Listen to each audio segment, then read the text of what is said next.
नमस्ते। आज हम जानेंगे वेरिएबल्स और ऑपरेटर्स के बारे में, कैसे जावास्क्रिप्ट में वेरिएबल्स और ऑपरेटर्स काम में लिए जा सकते हैं। तो आज के लेक्चर में हम जानेंगे कि वेरिएबल्स क्या होते हैं, कैसे काम में लिए जाते हैं, और जावास्क्रिप्ट में ऑपरेटर्स क्या होते हैं। वेरिएबल्स होते हैं जिसकी वैल्यू वेरी करती रहती है। प्रोग्राम में हम उसकी वैल्यू को चेंज कर सकते हैं। वेरिएबल्स डेटा को स्टोर करने के लिए काम में लिए जाते हैं और हर एक वेरिएबल का एक नाम होगा। तो जो नाम हम रखेंगे उसमें कुछ बातें ध्यान रखने की है। वो ये है कि वेरिएबल का नाम हमेशा केस सेंसिटिव होगा। चाहे हम कैपिटल में लिखें चाहे स्मॉल में लिखें, वो दोनों अलग अलग माने जाएंगे, एक नहीं माना जाएगा। वेरिएबल का नाम हमेशा लेटर्स होंगे ए से लेकर जेड तक, डिजिट्स होंगे 0 से लेकर 9 तक, अंडरस्कोर होगा और डॉलर साइन होगा।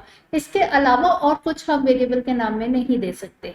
और वेरिएबल का नाम हमेशा लेटर या अंडरस्कोर या डॉलर साइन से स्टार्ट होगा।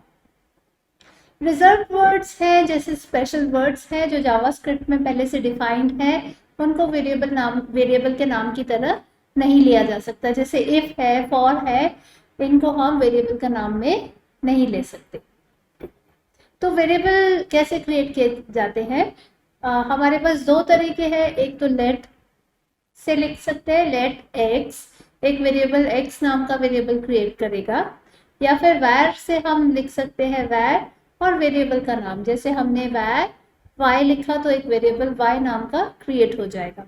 वेरिएबल को वैल्यू असाइन कर सकते हैं, जिसे x equals to 4, y equals to 6, और ये दोनों काम हम एक ही स्टेटमेंट में भी कर सकते हैं। Let x equals to 4, where y equals to 6, तो वेरिएबल क्रिएट भी हो जाएगा, असाइन भी हो जाएगा एक ही स्टेटमेंट में। मल्टीपल वेरिएबल्स हम एक ही स्टेटमेंट में क्रिएट कर सकते हैं, जैसे यहाँ पे हम देख रहे हैं x और y हमने एक ही स्टेटमेंट में क्रिएट कर लिया। हमने पिछले सेशन में देखा था कि कैसे हम HTML पेज के अंदर जावास्क्रिप्ट को एम्बेड कर सकते हैं। यहाँ पे हमने एक वेरिएबल क्रिएट कर लिया है x, और x में हमने जॉन किसी पर्सन का नाम दे दिया। अब हमें ध्यान ये रखना है, अगर ये स्ट्रिंग है, कैरेक्टर्स है, नंबर्स हैं, तो इनको हम डबल कोट्स में लिखेंगे। हमने एक वेरिएबल दिया x और x में हमने एक स्ट्रिंग दे दिया जॉन। जब हम इसको डिस्प्ले करवाना चाहते हैं तो हम हेलो प्लस से जोड़ेंगे x, तो ये प्रिंट करेगा हेलो जॉन। जावास्क्रिप्ट में मैंने जैसे पिछली बार बताया था आपको, डॉक्यूमेंट डॉट राइट की मदद से हम स्क्रीन पे कुछ भी प्रिंट करवा सकते हैं। वेरिएबल्स के अलावा हमारे पास कॉन्स्टेंट्स भी होते हैं। कॉन्स्टेंट्स को हम कॉन्स्ट कीवर्ड से या रिजर्व वर्ड से डिक्लेयर कर सकते हैं। कांस्टेंट का जो वैल्यू है वो वेरी नहीं करेगा, प्रोग्राम में फिक्स रहेगा। कांस्टेंट को दोबारा से रीडिक्लेयर नहीं कर सकते, रीअसाइन नहीं कर सकते। जैसे यहाँ पे हमने एक एग्जांपल लिया है, कांस्टेंट डिक्लेयर किया है पाई नाम का, और उसमें वैल्यू दे दी 3.1415 जो भी कुछ है। अब अगर हम इसमें पाई में दूसरी वैल्यू दोबारा से असाइन करना चाहेंगे तो ये इनवैलिड होगा। कांस्टेंट की वैल्यू एक बार असाइन कर दी, दोबारा से आप असाइन नहीं कर सकते। और कांस्टेंट एक ब्लॉक में काम करेगा, जैसा पिछले सेशन में हमने देखा था। कर्ली ब्रेसेस ओपनिंग और क्लोजिंग के अंदर जो भी लिखेंगे वो ब्लॉक कहलाएगा। तो जब भी हम कांस्टेंट डिक्लेयर करते हैं तो वो उस ब्लॉक में ही काम करेगा। तो आइए अब जानते हैं ऑपरेटर्स के बारे में। जावास्क्रिप्ट में ऑपरेटर्स क्या होते हैं? बहुत सारे तरह के ऑपरेटर्स हैं, जैसे अरिथमेटिक ऑपरेटर्स मैथमेटिकल कैलकुलेशन में काम में आते हैं। हमें जोड़ करना है, गुणा करना है, हम अरिथमेटिक ऑपरेटर्स की मदद से कर सकते हैं। जैसे एक एग्जांपल, हमने दो वेरिएबल्स लिए, x में 2 रख लिया, 2 वैल्यू असाइन किया है, y में 2 किया है, और दोनों को हम जोड़ रहे हैं, तो हमारे पास रिजल्ट आ जाएगा 4। ऐसे ही x माइनस वाई करेंगे तो रिजल्ट आ जाएगा 0। मल्टीप्लिकेशन है, पावर है, x की पावर 3, तो ये दे देगा 8।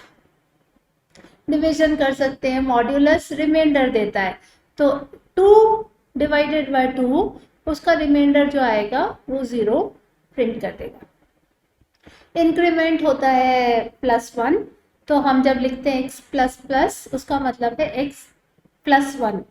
तो x की वैल्यू थे हमारे पास 2 में +1 किया, हमारे पास आ गया 3। इसी तरह से डिक्रीमेंट x -1 होता है, 2 - 1 1 हो गया। असाइनमेंट ऑपरेटर्स असाइन करने के काम में आते हैं, जैसे equal to, single equal to दिया तो x equal to Y, X में y की वैल्यू असाइन हो जाएगी, रिजल्ट आएगा x बराबर 2। ऐसे ही प्लस इक्वल टू हमने लिखा x plus equal to Y, ये ऐसे ही है जैसे x equals to X plus Y है, तो x प्लस वाई की वैल्यू होगी 2 + 2, x में वैल्यू आ जाएगी 4।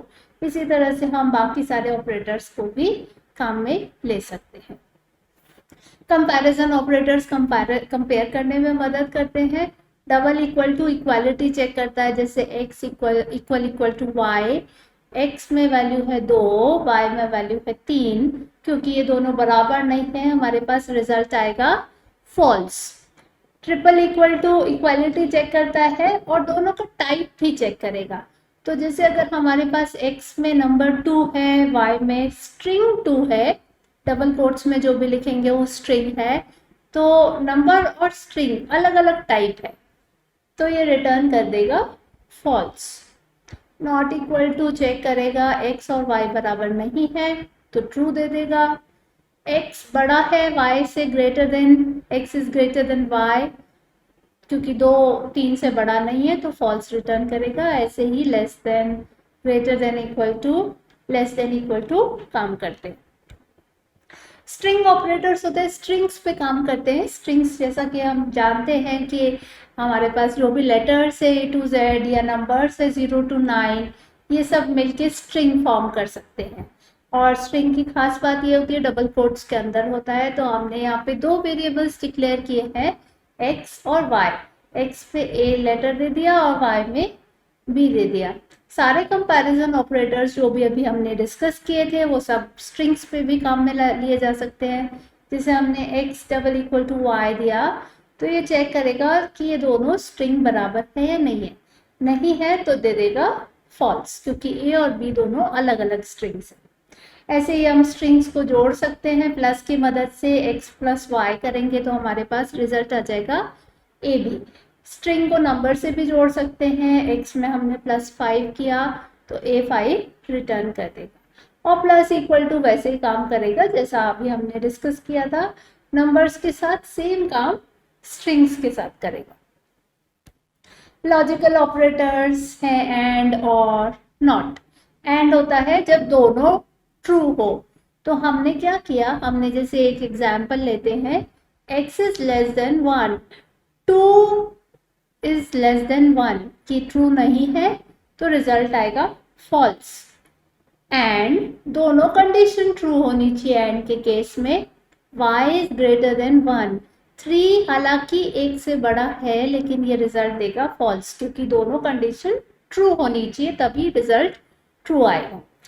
और के केस में दोनों में से एक कंडीशन अगर ट्रू होगी तो रिजल्ट ट्रू आएगा। तो दोनों में से एक कंडीशन हमारे पास क्योंकि ट्रू है, y is greater than 1, 3 is greater than 1 true है तो रिजल्ट ट्रू आएगा। लॉजिकल नॉट उल्टा कर देगा, जो भी रिजल्ट होगा x equal to Y check करता है इक्वालिटी, 2 और 3 बराबर है कि नहीं है तो हमारे पास रिजल्ट आएगा फॉल्स। लेकिन हम क्योंकि इस पे नॉट लगा रहे हैं तो हमारे पास रिजल्ट आ जाएगा ट्रू। बिटवाइज ऑपरेटर्स होते हैं जो बिट्स पे काम करते हैं। हम कोई भी नंबर को बाइनरी डिजिट्स में रिप्रेजेंट करते हैं। जब कंप्यूटर सेव करता है तो नंबर बाइनरी डिजिट्स में होता है, 0 या 1 में, और बिटवाइज ऑपरेटर्स इन बिट्स पे ही काम करते हैं। जैसे एक उदाहरण के लिए लेते हैं, 5 को हम बिट्स में ऐसे रिप्रेजेंट करते हैं और 1 को ऐसे करते हैं।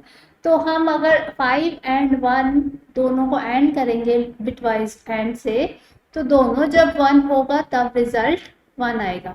0 0 दोनों क्योंकि 0 है तो रिजल्ट 0 आ रहा है। 1 0 क्योंकि दोनों में से एक 1 है तो रिजल्ट 0 आ रहा है। 0 1 0 0 क्योंकि दोनों 0 है तो रिजल्ट 1 आ रहा है। 1 1 क्योंकि लास्ट वाली बिट दोनों 1 है तो रिजल्ट 1 आ रहा है।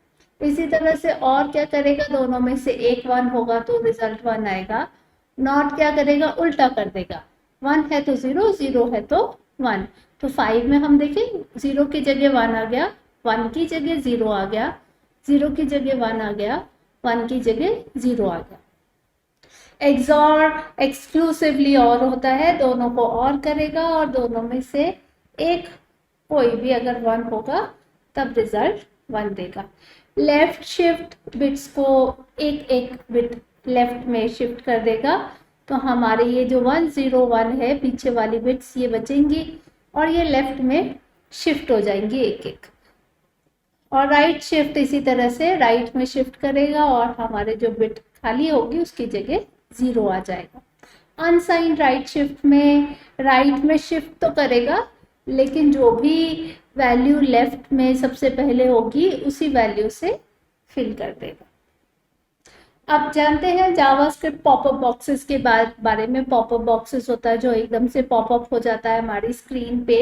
3 तरह के बॉक्सेस है। अलर्ट में हमारे पास एक बॉक्स आएगा और कोई भी मैसेज हम जो देना चाहते हैं वो यहाँ पे हम दे सकते हैं। जैसे ये उदाहरण के लिए हमने यहाँ पे alert do you want to submit, ये मैसेज हम यूजर को देना चाहते हैं। ये मैसेज यहाँ पे हमें बॉक्स के अंदर दिख रहा है। ओके का बटन आता है अलर्ट में।